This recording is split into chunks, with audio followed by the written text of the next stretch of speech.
بسم اللہ الرحمن الرحیم والحمد للہ رب العالمین والصلاة والسلام علی سید المرسلین وعلی آلہ وصحبہ اجمعین، اما بعد۔ محترم ناظرین کرام، احکام دین کا پروگرام پیش خدمت ہے۔ آپ کے سوالوں کے جواب ہم پیش کر رہے ہیں کتاب و سنت کی روشنی میں۔ تو آئیے آپ کے سوالوں کی طرف آتے ہیں۔ آج کا پہلا سوال یہ ہے کہ کہہ رہے ہیں کہ میں نماز پڑھتا ہوں اور کئی لوگوں کا یہ خیال ہے اور انہوں نے ہم سے شکایت بھی کی ہے اور ہم سے کہتے بھی ہیں کہ نماز پڑھتے ہیں لیکن نماز میں دل نہیں لگتا ہے، نماز میں دل نہیں لگتا ہے، سکون و اطمینان نہیں ہوتا ہے۔ تو کیا ایسا کچھ ہے جس کو کریں تو نماز میں خشوع اور خضوع جو مطلوب ہے وہ ہو جائے اور دل لگے اس میں؟ اور اس کے ساتھ ایک سوال یہ بھی پوچھ رہے ہیں کہ اگر نماز میں اللہ کے ذکر کے ساتھ جیسے آدمی تنہائی میں اللہ کے ذکر سے رونے لگتا ہے تو کیا نماز میں بھی رو سکتا ہے انسان کہ نہیں؟ جیسے اس کی آواز آنے لگے، ایسے شاید اس لیے کہ اندر رونے سے کسی کو تو پتہ نہیں چلے گا، تو کہنے روک سکتا ہے کہ نہیں؟ تو ہم جواباً کہیں گے کہ بھائی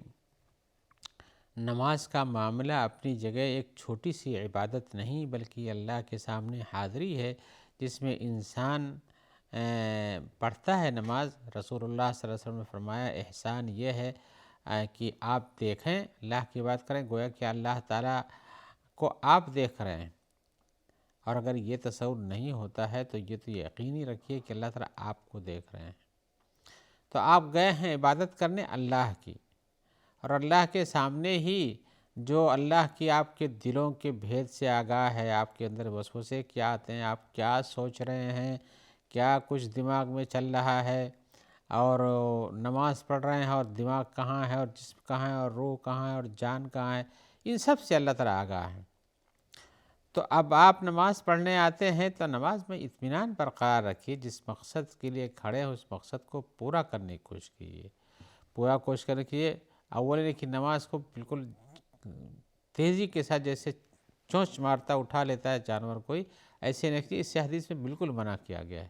اس کو نقر الغراب کہا گیا، سجدے میں جاتے ہیں اور جو سر رکھے اٹھا لیے، جیسے جھکے اٹھ گئے، یہ سب طریقہ غلط ہے، اس سے حدیث میں روکا گیا ہے۔ بلکہ نماز میں خشوع ہونا چاہیے جس میں انسان کو محسوس ہو کہ واقعی یہ انسان بڑی توجہ کے ساتھ کسی کام میں مشغول ہے۔ قرآن مجید میں آیا ہوا ہے قد افلح المؤمنون، مومن لوگ کامیاب ہو گئے۔ پھر ان کی صفت بتائی گئی الذین هم فی صلاتہم خاشعون، جو اپنی نمازوں میں خشوع کے ساتھ، سکون اور اطمینان کے ساتھ، پوری توجہ کے ساتھ نماز پڑھتے ہیں۔ یہ سورہ مومنون جو 18ویں پارے کی پہلی سورت ہے، اس کی آیت شروع ہی میں مومنوں کی صفات بہت ساری بیان کی گئی، اس میں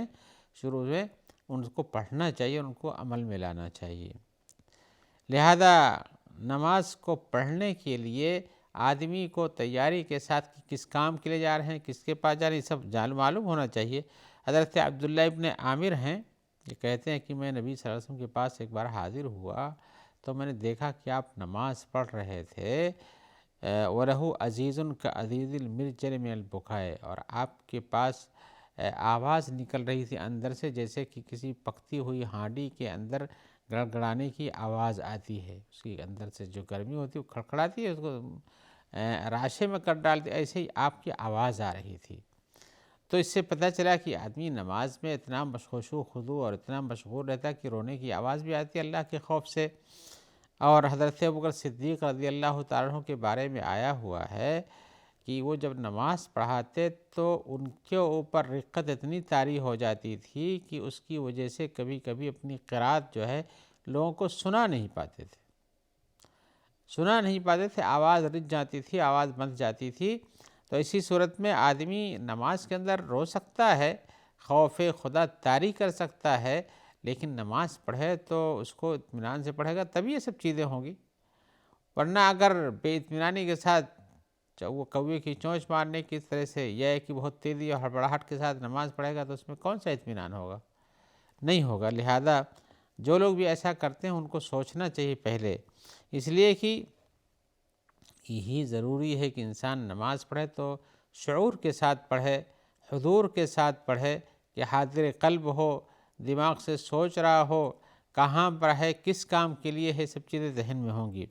لہذا نماز میں رونا بھی اللہ کی خشیت مطلوب ہے۔ اور جب مومن کو یہ محسوس ہو کہ ہمیں نماز میں تو کچھ احساس ہی نہیں ہوتا ہے اور ہم پڑھتے کچھ ہیں اور سوچتے کچھ ہیں اور پڑھتے کچھ ہے یا سنتے کچھ ہیں یہاں اور دماغ میں کچھ اور چل رہا ہے، تو حقیقت میں اسے سوچنا چاہیے کہ آخر یہ کیوں ہوتا ہے۔ یہ حقیقت میں یہ ہے کہ آپ نے اعراض کیا ہے، غفلت برتی ہے، آپ کو اس کی توجہ نہیں ہے، اس کی اہمیت معلوم نہیں ہے، اس لیے ہوتا ہے۔ لہذا آپ کو دل سے نماز کا متوجہ ہونا چاہیے اور یہ سوچنا چاہیے کہ آپ اللہ کے سامنے کھڑے ہیں، اللہ کے سامنے کھڑے ہیں، اور اسی طرح سے آپ کے رکوع اور سجدہ اور قرات اور تلاوت سب میں اس کا احساس جاری رہنا چاہیے۔ اس کے بغیر آپ کی نماز میں پریشانی بڑھ سکتی ہے، اور دل کے اندر جو خیالات آ جاتے ہیں جیسا کہ آپ نے کہا اور غفلت پیدا ہو جاتی ہے، تو ان کو ہٹانے کی کوشش کیجیے اور بچنا چاہیے کہ بھئی اب آئے ہیں نماز پڑھنے، تو آپ کچھ لوگ ہوتے ہیں جیسے یا چھٹیاں دی جاتی ہیں کہ چلو اب یہ کام کاج کی زندگی چھوڑو، جاؤ گھومو پھرو ٹہلو، سمندر پہ جاؤ، باغ میں جاؤ، پارک میں جاؤ۔ یہ اس لیے ہوتا ہے تاکہ آپ کو پچھلے کام سے ہٹا کے دوسری چیز میں لگایا جا سکے، لیکن آپ جب دنیا کے کام میں لگے رہتے ہیں، اب جب نماز پڑھنے کے لیے جاتے ہیں تب بھی ساری چیزوں کا حل اسی میں ہو اور سارے حساب کتاب اسی میں شروع ہو جائیں، تو یہ بہت بڑی غلطی ہے۔ آپ کو اس وقت آپ کو یہ سب چیزیں پیچھے چھوڑ دینا چاہیے، اور نہ اپنی دکان کے بارے میں، نہ اپنے مکان کے بارے میں، نہ اپنے بزنس کے بارے میں، نہ کھیتی باڑی کے بارے میں، نہ اسی طرح سے اور بھی جو وسوسے آپ کو آتے ہیں ان سب سے دور رہنے کی کوشش کرنا چاہیے،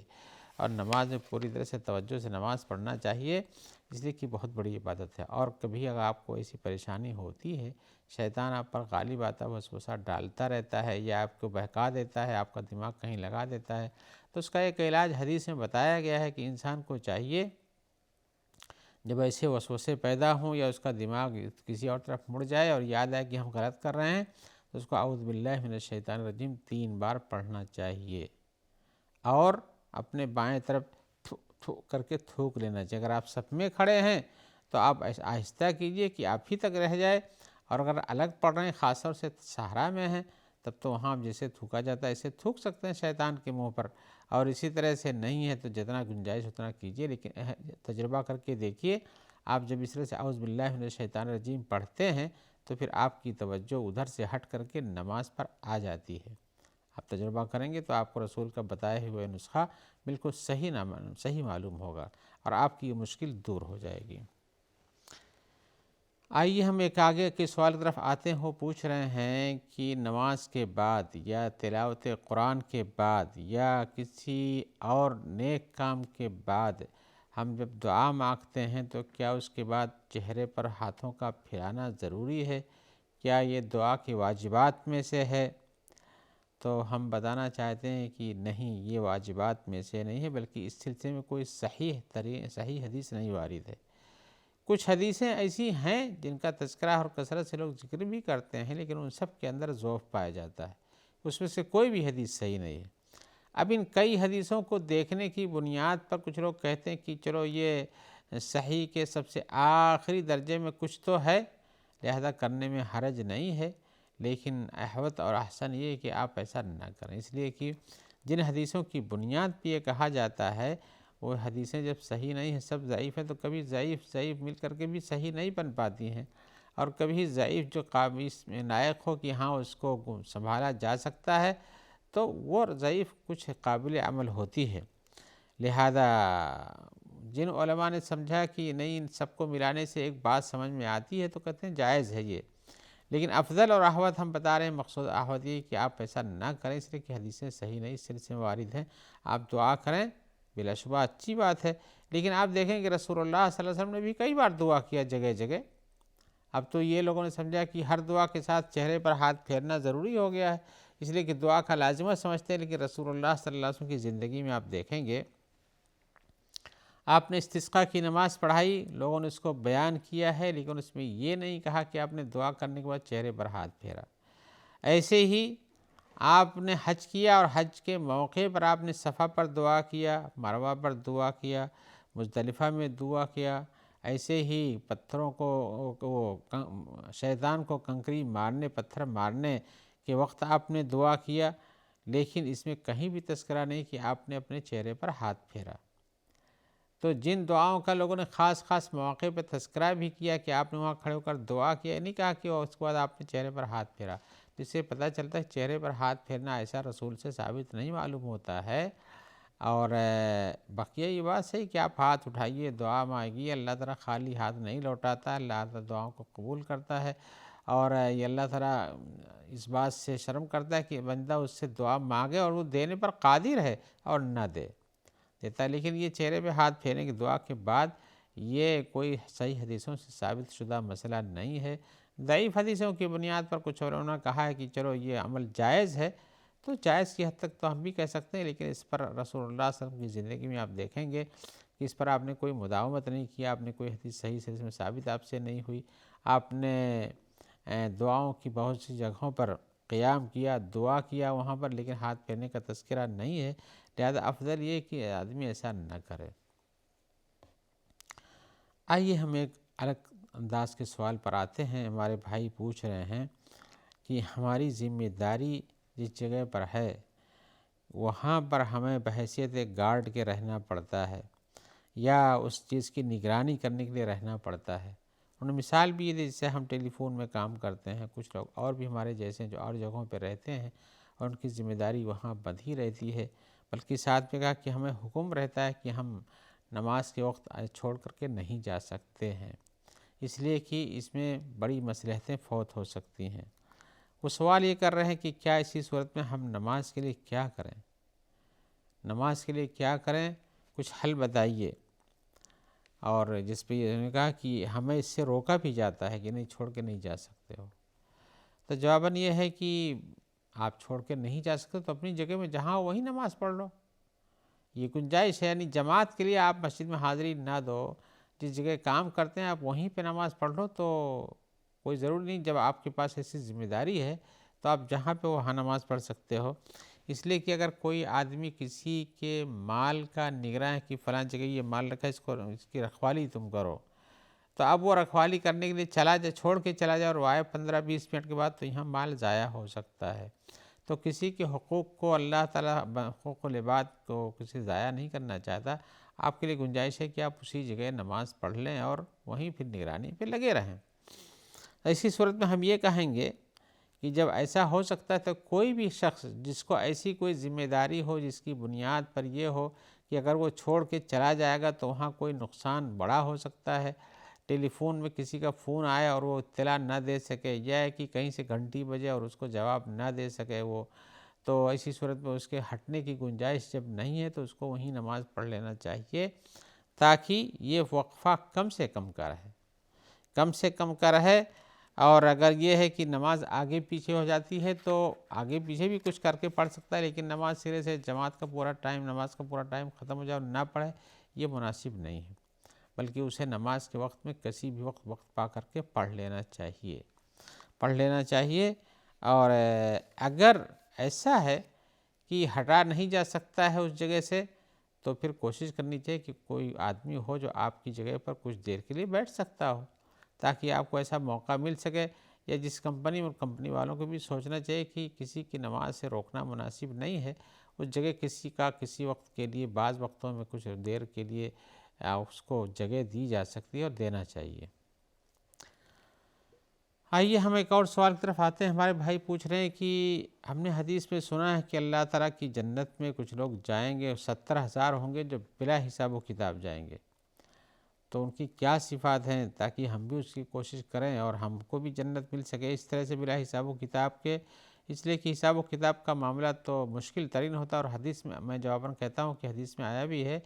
کہ جس کے حساب میں مناقشہ کیا گیا، جرح کی گئی، تو پھر ہلاکت میں پہنچ جاتا ہے۔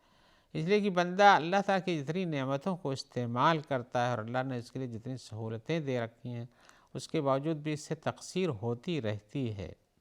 لہذا اگر مناقشہ ہوا حساب میں، جرح ہو گئی حساب میں، تو پریشانی بڑھ جاتی ہے، اور بلا حساب کے کوئی جنت میں پہنچ جائے تو سمجھیے بہت ہی نیک بخت اور بہت سعادت مند انسان ہے۔ حدیث میں آیا بھی ہے کہ اللہ تعالیٰ ایسے 70,000 لوگوں کو جنت میں داخل کریں گے جو بلا حساب و کتاب جائیں گے، تو یہ اچھی بات ہے، بلکہ ان 70 کے ساتھ ہر آدمی بھی 70,000 کی سفارش کرے گا، اور ان کو بھی اللہ تعالیٰ جنت میں پہنچا دیں گے۔ تو لیکن ان لوگوں کی صفات کیا ہیں؟ ان لوگوں کی صفات جو حدیث میں بتائی گئی ہیں، لا یسترقون ولا یکتؤون ولا یتطیرون، یہ 3 صفت بیان کی گئی ہے۔ لیکن یہ 3 صفتیں کب آتی ہیں؟ جب انسان کے پاس پوری طرح سے توکل پیدا ہو جائے اللہ تعالیٰ کی ذات پر، اللہ تعالیٰ کی صفات پر، اللہ تعالیٰ کے کاموں پر اور اس کی بنائی ہوئی تقدیر پر، سب پر ایمان صحیح رہے اس کا۔ میں ان چیزوں کی شرح کر دیتا ہوں اس لیے کہ اللہ تعالیٰ کے دین پر قائم رہنا استقامت کے ساتھ، اللہ تعالیٰ کے حکم کو مان کر چلنا، کہیں بھی ہوں فرائض کو ادا کرنا اور بری چیزوں کو چھوڑ دینا، یہی ضروری ہے جو اللہ تعالیٰ کی رحمتوں کو اتارتی ہے آپ کے پاس۔ لا یسترقون جو حدیث میں آیا ہوا ہے کہ لوگ استرقون لا یسترقون، وہ کسی سے رقیہ نہیں طلب کرتے ہیں۔ رقیہ کہتے ہیں کسی سے آپ کہیے کہ مجھ کو اوپر کچھ پڑھ کر کے پھونک مار دیجئے، دم کر دیجئے، اس کو استرقونہ کہتے ہیں۔ اور یہ استرقونہ کے معنی تھے رقیہ طلب کرنا، یعنی کسی سے مانگنا اور کہنا کہ بھائی آپ مجھے اس طرح سے دعا پڑھ کر کے دم کر دیجئے۔ تو کہا کہ حدیث میں کہ لوگ ایسا نہیں کرتے ہیں، حالانکہ یہ ایسا نہیں کرتے احتیاطاً، بلکہ خود ہی وہ اپنا کرتے ہوں گے، اللہ سے دعا مانگتے ہوں گے اپنی مشکلات کو حل کرنے کے لیے، لیکن یہ شکایت کسی اور کے پاس نہیں لے جاتے ہیں کہ بھائی ہم کو ایسی سی پریشانی ہے، یہ ہمارے لیے دعا کر دو، خود اللہ سے دعا کرتے ہوں گے۔ تو ان کی صفت میں یہ ہے کہ وہ لوگ کسی اور سے نہیں کہتے ہیں کہ ہمارے لیے آپ دم کر دیجئے، لیکن ویسے کسی سے طلب کرنا کہ بھائی ہمارے اوپر دم کر دیجئے، دعا پڑھ کر پھونک دیجئے، شریعت میں منع نہیں ہے۔ خود صحابہ کرام ایسا کرتے تھے، رسول اللہ صلی اللہ علیہ وسلم بھی دوسروں پر دعا پڑھ کے پھونکتے تھے۔ آپ نے سکھایا بھی بہت سے ایسی چیزوں کو جس میں انسانوں کو بتایا گیا کہ آپ ایسے پڑھو تو یہ چیز ہوتی ہے۔ لیکن ان کی صفات میں سے جو بلا حساب و کتاب جنت میں جائیں گے کہ اللہ پہ ان کو اتنا توکل ہے کہ وہ کسی سے نہیں کہتے، بلکہ جو کچھ کہنا ہوتا اللہ ہی سے کہتے ہیں۔ دوسری چیز ولا یکتؤون، اور نہ وہ کئی کراتے ہیں۔ کئی کرانے کا مطلب یہ ہے، کئی کا لفظ یہ ہے کہ جس میں آدمی کو آگ میں کسی لوہے کو گرم کر کے داغا جاتا ہے، اس کو کئی کہتے ہیں عربی زبان میں۔ تو کہا ایسا نہیں کرتے، اس لیے کہ رسول اللہ صلی اللہ علیہ وسلم نے اس کو بتایا کہ ایسا نہیں کرو، یہ بہت انتہائی آخری درجے کا علاج رکھو تم اگر کرنا ہے تو۔ اور ایسے ہی ولا یطیروا، اور نہ وہ لوگ کسی چڑیا کے اڑا کر کے پھال نکالتے ہیں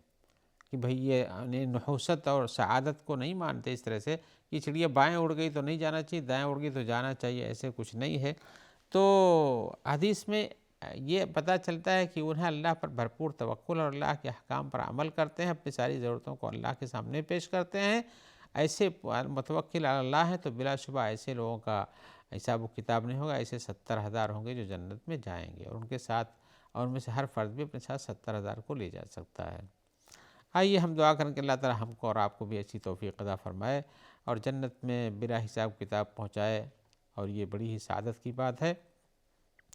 ساتھ میں دعا کرتے ہیں پروگرام ختم ہوتے ہوتے کہ جو لوگ ہمارے ساتھ تعاون کرتے ہیں اللہ تعالیٰ ان سب کو جزائے خیر عطا فرمائے اور جنت میں پہنچائے۔ والسلام علیکم ورحمۃ اللہ وبرکاتہ۔